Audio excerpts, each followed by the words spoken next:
दोस्तों आज के इस वीडियो में हम बात करने वाले हैं डी फार्मा कोर्स के बारे में। दोस्तों आप में से कई सारे स्टूडेंट होंगे जो 12th के बाद डी फार्मा कोर्स करना चाहते होंगे, लेकिन आप में से कई सारे स्टूडेंट को इसके बारे में पूरी जानकारी नहीं होती है। जैसे कि डी फार्मा कोर्स क्या होता है, इस कोर्स में एडमिशन कैसे मिलता है, कौन सा एंट्रेंस एग्जाम देना पड़ता है, कितनी फीस वगैरह होती है, साथ ही साथ कहाँ पर जॉब मिलेगा, कितनी सैलरी मिलेगी, क्या क्या बेनिफिट्स मिलते हैं डी फार्मा कोर्स करने से। हमें सारी चीज़ें आपको बहुत सारे लोगों को नहीं पता होती है। तो आज के इस वीडियो में ये सारी जानकारी आपको देने वाले हैं डी फार्मा कोर्स से रिलेटेड। तो अगर आप भी डी फार्मा करने जा रहे हैं या फिर करने के बारे में सोच रहे हैं तो आज का वीडियो आपको अंत तक जरूर देखना चाहिए।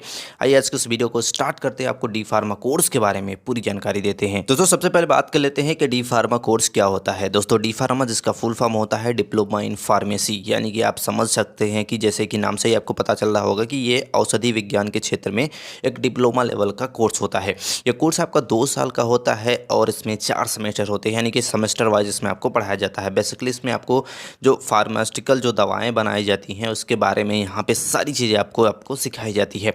आप में से बहुत सारे लोग होंगे जो डी फार्मा कोर्स में एडमिशन लेना चाहते होंगे। तो अगर आप डी फार्मा करना चाहते हैं तो क्वालिफिकेशन सबसे इंपॉर्टेंट होता है जो आपको पता होना चाहिए। तो अगर आप डी फार्मा कोर्स करने जा रहे हैं तो सबसे पहले पास होना चाहिए आपका 12th आप साइंस स्ट्रीम से पास होना चाहिए, यानी कि बायोलॉजी वाले स्टूडेंट भी और मैथ वाले स्टूडेंट दोनों ही स्टूडेंट इसके लिए अप्लाई कर सकते हैं। लेकिन आपका जो 12th होना चाहिए वो साइंस स्ट्रीम से होना चाहिए। साथ ही साथ 12th में आपका कम से कम 55 से 60% मार्क होना चाहिए, ताकि आप अच्छे मार्क रहेगा तो आप आसानी से किसी भी कॉलेज में एडमिशन पा जाएंगे। इसके बाद बात करते हैं कि अगर आप कुछ कॉलेजेस में आपका यहाँ पे एज लिमिट भी निर्धारित होती है, तो आपकी जो उम्र होनी चाहिए वो 18 से 33 वर्ष होनी चाहिए। मैक्सिमम कॉलेज में ये नहीं होता है, कुछ कॉलेजेस होते हैं जहाँ पे एज लिमिट आपकी निर्धारित होती है। इसके बाद बात करते हैं नेक्स्ट की, तो कैसे एडमिशन वगैरह मिलता है। अगर आप डी फार्मा करने जा रहे हैं तो आपको कई सारे एंट्रेंस एग्जाम यहाँ पे ऑर्गेनाइज किए जाते हैं, जो कि अभी स्क्रीन पे आप देख पा रहे होंगे। ये सारे एंट्रेंस एग्जाम होते हैं। जिस भी स्टेट में आपको एडमिशन लेना है उस स्टेट का आप एंट्रेंस एग्ज़ाम दे सकते हैं, और एंट्रेंस एग्ज़ाम को देने के बाद आसानी से आपको एडमिशन मिल जाता है। कैसे मिलता है एडमिशन उसके बारे में थोड़ा सा आपको बता देते हैं। तो सबसे पहले आपको अपना 12th पास करना होगा। 12th आपका साइंस स्ट्रीम से होना चाहिए, पीसीबी होना चाहिए, यानी कि फिजिक्स केमिस्ट्री बायोलॉजी या फिर मैथ होना चाहिए आपका। इसके साथ साथ जैसे आप 12th पास कर लेते हैं अच्छे परसेंटेज के साथ, जिस भी स्टेट में जिस भी कॉलेज में आपको एडमिशन लेना होता है उसकी ऑफिशियल वेबसाइट पर आपको जाना होगा। ऑफिशियल वेबसाइट से आपको डायरेक्ट वहाँ पर सारे जो डॉक्यूमेंट्स रिक्वायर्ड होते हैं आपको सबमिट करना होता है, जो सारी चीज़ें होती हैं आपको फिल करना होता है। देन आपका वहाँ पे एंट्रेंस एग्ज़ाम लिया जाता है। एंट्रेंस एग्ज़ाम को अगर आप क्लियर कर लेते हैं, इसके बाद जैसे ही आप एंट्रेंस एग्ज़ाम को क्लियर करने के बाद आपको आसानी से एडमिशन मिल जाता है। एडमिशन मिल जाने के बाद ये कोर्स 2 साल का होता है, तो 2 साल की आपको इसमें पढ़ाई करनी होती है। देन आपको डी फार्मा कोर्स की डिग्री मिल जाती है। तो ये पूरा प्रोसेस होता है एडमिशन का। अब बात करते हैं, आप में से कई सारे लोग होंगे जो जानना चाहते होंगे कि डी फार्मा कोर्स अगर हम करने जा रहे हैं तो फीस वगैरह हमें कितनी पे करनी पड़ेगी। दोस्तों बात करते हैं डी फार्मा कोर्स की फ़ीस की। तो अगर आप गवर्नमेंट कॉलेज से करते हैं एंट्रेंस एग्ज़ाम वगैरह को क्लियर करके तो काफ़ी कम फीस लगती है, यानी कि 10,000 रुपये से लेकर 20,000 रुपये आपके पूरे साल की आपकी फ़ीस यहाँ पे पड़ जाती है।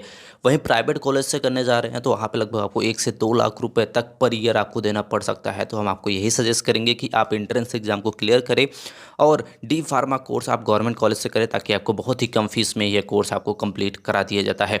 अब बात करते हैं, आप में से जो काफ़ी सारे लोग जानना चाहते होंगे कि इसमें पढ़ना क्या होता है, एक्चुअल में क्या क्या हमें डी फार्मा कोर्स में पढ़ना जरूरी होता है। तो अलग अलग सेमेस्टर में आपको अलग अलग सब्जेक्ट आपको यहाँ पे निर्धारित होता है। जैसे कि पहले सेमेस्टर की बात करते हैं तो ये सारे सब्जेक्ट होते हैं जो अभी स्क्रीन पे आप देख पा रहे होंगे। आप वीडियो को पॉज करके आसानी से आप सारे सब्जेक्ट को पढ़ सकते हैं। दूसरे सेमेस्टर में ये सब्जेक्ट होते हैं, तीसरे में और चौथे में कुछ इस प्रकार से आपका सेमेस्टर होता है। आप वीडियो को पॉज करके आसानी से देख सकते हैं कि क्या क्या सब्जेक्ट एक्चुअल में होता है जो आपको पढ़ना होता है। अब आपको कुछ टॉप कॉलेजेस जो भारत में है जहाँ पे डी फार्मा कराया जाता है उसके बारे में आपको बता देते हैं। कुछ गवर्नमेंट कॉलेज है जो कि अभी स्क्रीन पे आप देख पा रहे होंगे। ये सारे गवर्नमेंट कॉलेज है भारत के टॉप लेवल के, जहाँ से अगर आप डिप्लोमा कोर्स करते हैं तो बहुत आसानी से आप जॉब पा सकते हैं। अब बात करते हैं कुछ प्राइवेट कॉलेजेस के बारे में जो कि आपके डायरेक्ट एडमिशन कुछ दे देते हैं, कुछ खुद का एंट्रेंस एग्जाम ऑर्गेनाइज करते हैं।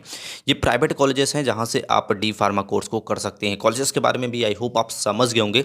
अब बात करते हैं जो मोस्ट इंपॉर्टेंट है कि आप क्या क्या बन सकते हैं। तो आप कई सारे जॉब्स पा सकते हैं, जैसे कि आप कहाँ पे जॉब कर सकते हैं उसके बारे में थोड़ा सा बात कर लेते हैं। तो आप क्लिनिक में, सरकारी जो अस्पताल होते हैं, प्राइवेट अस्पताल होते हैं, इसके साथ साथ प्राइवेट जो दवा की दुकान होती है, या फिर कम्युनिटी हेल्थ सेक्टर जो होते हैं, दवाओं से जुड़े जो संस्था या फिर कंपनी होती है, वहाँ पे रिसर्च लैब्स जो होती हैं वहाँ पे कर सकते हैं, यहाँ तक कि आप इंडियन आर्मी में भी जा सकते हैं। तो ये कई सारे फील्ड होते हैं जहाँ पे आप डी फार्मा के बाद अपना करियर बना सकते हैं। क्या क्या बन सकते हैं, क्या क्या जॉब अपॉर्चुनिटी आपके पास होती है।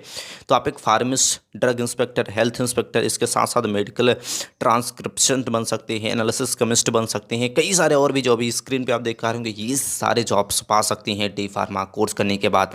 अब मैक्सिमम आप में से स्टूडेंट का सवाल ज़रूर आता है कि अगर हम डी फार्मा कोर्स कर लेते हैं तो सैलरी कितनी मिलती है।